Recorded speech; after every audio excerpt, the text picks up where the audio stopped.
যে মানুষ শুধু তলোয়ার দিয়ে যুদ্ধ করেননি, বরং বিশ্বাস, স্থাপত্য আর উন্নয়ন দিয়ে এক অঞ্চলের ভাগ্য বদলে দিয়েছিলেন, তিনি হলেন খান জাহান আলী। বাংলার দক্ষিণে ইসলামের সৈনিক, যাকে ইতিহাস এক অমর নায়ক হিসেবে মনে রাখে। পঞ্চদশ শতকে দক্ষিণ বাংলার বিস্তীর্ণ অঞ্চল ছিল তখন অশান্ত। বিদ্রোহী, জলদস্যু আর দস্যুরা সাধারণ মানুষের জীবনকে দুর্বিষহ করে তুলেছিল।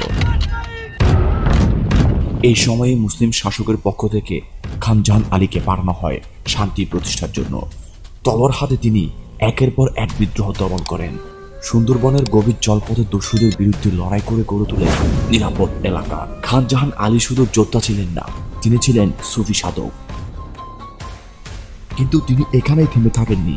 তিনি বুঝেছিলেন একজন শাসকের আসল শক্তি শুধু যুদ্ধে জেতাই নয়, মানুষকে উন্নয়ন উপহার দেওয়াও। তাই তিনি তৈরি করেন দিঘি, রাস্তা, সেতু, দুর্গ, যাতে সাধারণ মানুষ শান্তিতে থাকতে পারে। আর তার সবচেয়ে মহৎ সৃষ্টি হলো ৬০ গম্বুজ মসজিদ। এক বিশাল পাথরের জঙ্গলে দাঁড়িয়ে থাকা এই মসজিদ যেন তার স্বপ্নের প্রতীক। ৬০টি পাথরের খুঁটি আর সাদাকৃতি গম্বুজে ভর করে দাঁড়িয়ে আছে এই মহিমান্বিত ইতিহাস। এখানে শুধু নামাজ পড়াই হতো না, এটি ছিল প্রশাসনিক কেন্দ্র, ন্যায় বিচারের আসন আর মানুষের মিলনস্থল। খান জাহান আলী ছিলেন একাধারে যোদ্ধা, সুফি সাধক আর নির্মাতা। তিনি তলোয়ারের আঘাতে বিদ্রোহ দমন করেছেন, আবার কলমার বিশ্বাস দিয়ে মানুষের হৃদয়ে জয় করেছেন।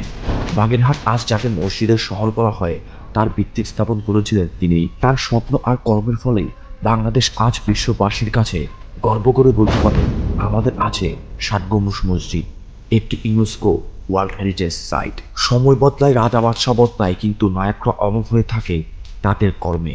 খান জাহান আলী সেই অমর নায়কদের একজন, যিনি প্রমাণ করেছিলেন একজন মানুষ ছেড়ে তলোয়ার দিয়ে শুধু যুদ্ধ জয় করতে পারে না, বরং ইতিহাসও করতে পারে।